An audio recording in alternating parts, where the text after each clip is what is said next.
Assalamualaikum. Waalaikumsalam.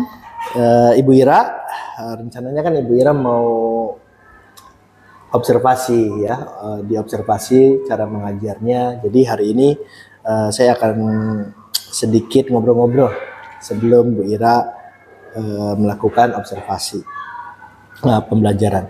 Baik, Ibu Ira, kira-kira nanti kalau mau ngajar tujuan pembelajarannya apa ya? Tujuan pembelajarannya materi tentang menjemputkan tugas dan peran dari setiap kelompok untuk dikerjakan bersama-sama. Menyebutkan tugas dan peran dari kelompoknya untuk melakukan tugas bersama-sama. Oke. Nah, kira-kira gini. Nanti ada area yang ingin dikembangkan gitu ya. Contohnya apakah Ibu Ira akan membahas atau fokus saya ketika observasi di dalam perencanaan pembelajarannya, dalam asesmennya, dalam metodenya, dalam refleksinya, kira-kira mau di bagian mana yang akan saya fokuskan nanti observasi? Di asesmennya, Pak. Oke, di asesmen ya.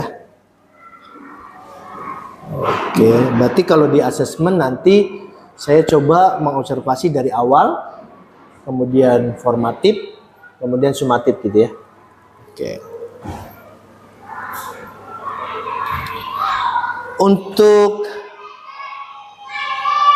terlihat lebih baik di posisi asesmen, kira-kira punya strategi apa nih yang sudah disiapkan supaya kelihatan bagus di asesmen tersebut? Yang pertama sih, saya sebagai guru harus tahu dulu, Pak, karakteristik peserta didik itu. Karena kan setiap karakteristik peserta didik minat belajarnya berbeda-beda. Saya mau belajar, tapi saya tidak tahu kebutuhan siswa, percuma gitu. Makanya saya harus tahu dulu karakteristik siswa tersebut maunya apa, belajarnya mau seperti apa, kebiasaannya seperti apa, saya harus pelajari dulu. Oke, bagus ya. Berarti ini ada di asesmen awal ya? Iya. Sudah disiapkan belum instrumennya? Belum, Pak. Oke, nanti siapkan dulu ya. Baik. Jadi nanti setelah kita melakukan observasi, Ibu sudah siapkan instrumen-instrumen tersebut. Oke, lanjut. Apalagi ada lagi yang ingin disiapkan strateginya? Mungkin sejauh ini itu saja dulu sih, ya. Pak. Oke, berarti nanti saya akan fokus di asesmen dan saya lebih fokuskan lagi di asesmen awalnya. Bagaimana Ibu bisa membuat instrumen yang relevan sehingga dapat memberikan informasi yang valid dan komprehensif mengenai kebutuhan belajar siswa, gitu ya. Dan nanti akan dipersiapkan untuk pembelajaran diferensiasi. Baik, terima kasih Ibu Ira. Nanti tinggal observasinya, kemudian kita akan melakukan pembicaraan pasca observasi setelah Ibu Ira mengajar di kelas 4. Baik. Selamat siang. Selamat siang, Salam Pak. dan bahagia. Cut. Selamat siang Ibu Ira. Waalaikumsalam, Pak. Gimana nih kabarnya setelah melakukan observasi, asesmen awal, kemudian pembelajaran, gimana perasaannya? Perasaannya cukup menantang ya, Pak, karena harus menyiapkan beberapa pertanyaan untuk saya ajukan di peserta didik. Gitu ya, jadi pakainya tekniknya wawancara ya? Iya, betul. Okay. Coba bisa ceritakan nggak apa saja yang didapat ketika melaksanakan asesmen awal dengan siswa yang banyak, dengan siswa yang memiliki kebutuhan-kebutuhan yang berbeda-beda. Bisa ceritakan nggak bagaimana prosesnya atau usaha yang Ibu lakukan untuk sampai mendapatkan informasi tentang kebutuhan belajar itu? Baik, terima kasih, Pak. Yang saya siapkan yaitu sekarang zamannya canggih ya, Pak. Jadi saya menggunakan Google Chrome.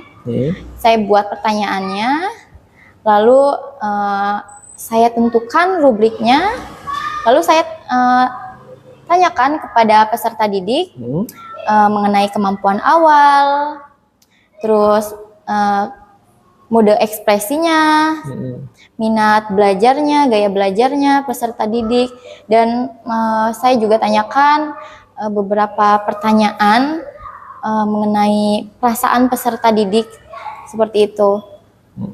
Oke, berarti tadi ada minat ya, Ya, betul. kesiapan, kemudian gaya belajar, dan juga tadi tentang apa?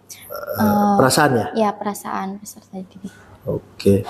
Kira-kira dari semua variabel-variabel tersebut ada tantangan-tantangan nggak dari siswa untuk mendapatkan informasi-informasi tersebut? Apa saja tantangannya kira-kira? Tentu ada sih, Pak. Kebanyakan siswa itu menjawab yang baik-baik saja. Jadi gitu ya? mungkin di kebiasaannya yang saya lihat di kelas tuh mungkin ada beberapa yang jawabannya tidak seperti yang saya wawancarai seperti itu. Oh gitu, antara perbuatan mata Ya, yang kita mau saya observasi lihat dengan saya wawancara itu wawancara berbeda. itu ada Oke. sedikit perbedaan. Oke. Terus ada lagi dari waktu, dari apa namanya proses analisa input datanya atau gimana? Itu ada nggak tantangan-tantangan itu?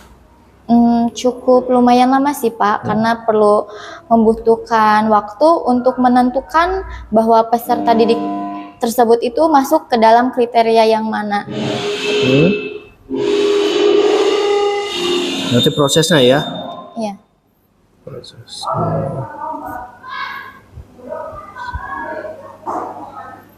Ya. Ada strategi apa nih untuk apa namanya tindak lanjut ke depan? Ibu Ira kan sudah melakukan asesmen awal, kemudian sudah menganalisis hasil asesmennya. Kira-kira ke depan mau ngapain? Kedepannya mungkin sudah ini nggak, sudah apa baru input saja, belum diproses? baru input saja, belum Baru input diproses saja. sih. Berarti mungkin tindak lanjut selanjutnya. Iya.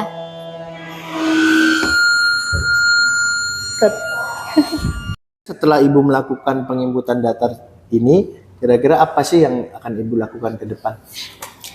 Setelah saya tahu bahwa peserta didik tersebut termasuk ke dalam kriteria apa, betul Pak? Ya.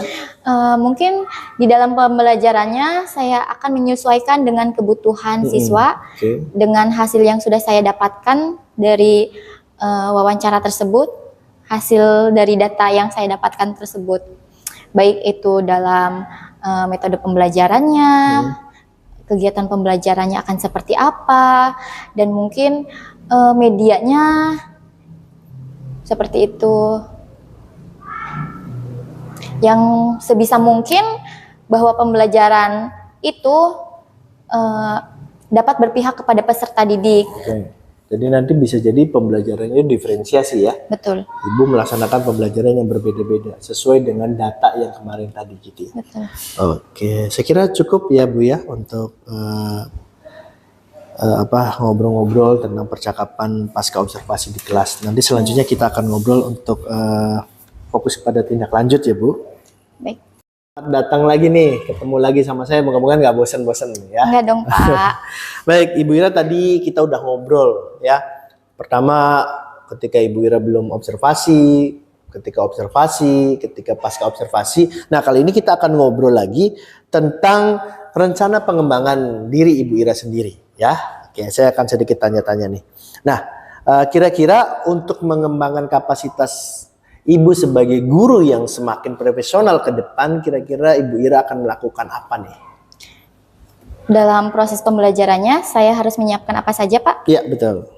Yang pertama, yang tadi itu yang disebutkan kemarin, yaitu menganalisis dan mengobservasi, sehingga saya mempunyai informasi tentang kebutuhan setiap siswa.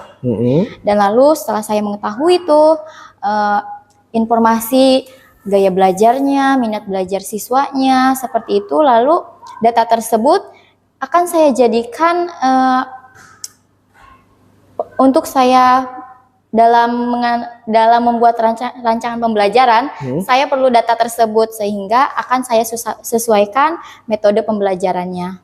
Oke, bagus. Lalu setelah dari yang pertama yaitu menganalisis dan mengobservasi siswa, kedua membuat perencanaan, dan yang terakhir saya akan implementasikan. Oke.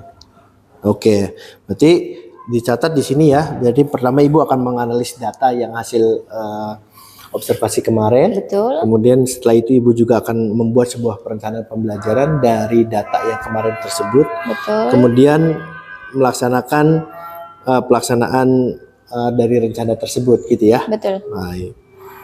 Kira-kira tujuan yang ingin dicapai apa nih? Yang pertama, yang observasi.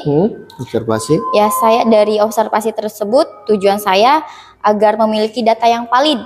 Data yang valid ya. Ya, betul. Nah, ada minat, kesiapan, dan gaya belajar siswa. Saya butuh data yang valid tersebut. Nah, untuk tujuan membuat perencanaan itu, memiliki perencanaan, saya mempunyai, jika nanti saya membuat modul ajar, saya tujuan saya agar pembelajaran tersebut bisa masuk ke dalam diferensiasi gitu tujuannya. Ya.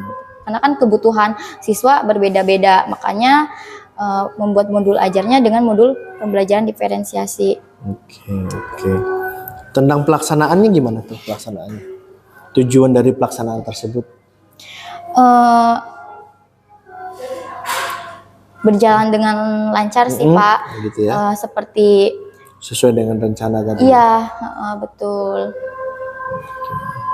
Menyebutkan ada 3 aktivitas nih. Yang pertama analisis data, kemudian membuat perencanaan, dan pelaksanaan perencanaan tersebut.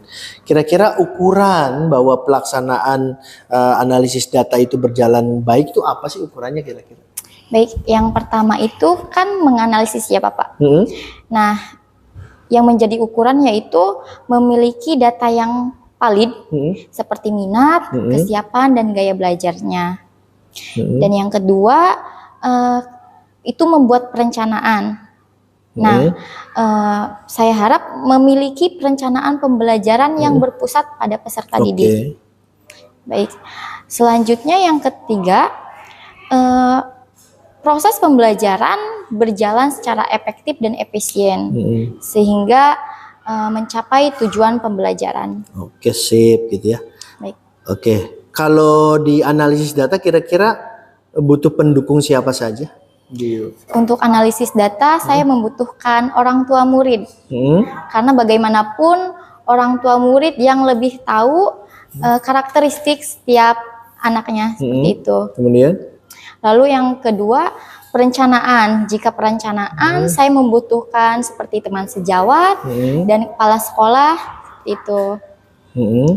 Dan untuk yang terakhir yang implementasi, saya membutuhkan dukungan kepala sekolah, teman sejawat, dan siswa, dan yang terakhir orang tua. Oke, luar biasa ya. Nah, Ibu kira-kira untuk menganalisis data butuh waktu berapa banyak kira-kira? Untuk menganalisis seminggu sih Pak. 1 minggu ya? Ya, betul. Kemudian perencanaan? Butuh waktu 2 hari. 2 hari ya, oke. Kalau pelaksanaannya? 1 hari cukup. Oke, 1 hari cukup ya. Betul. Baik, nanti kita akan coba lihat bagaimana progres Ibu dalam mengembangkan kompetensi dirinya ya. Baik, sekian. Nanti insya Allah kita akan coba terus memberikan masukan-masukan yang positif dan juga melihat potensi-potensi Ibu di kemudian hari seperti apa. Baik. Demikian ya. Assalamualaikum warahmatullahi wabarakatuh. Waalaikumsalam warahmatullahi Selamat wabarakatuh. sore Ibu. Silakan tanda tangan. Selamat sore. Udah cukup.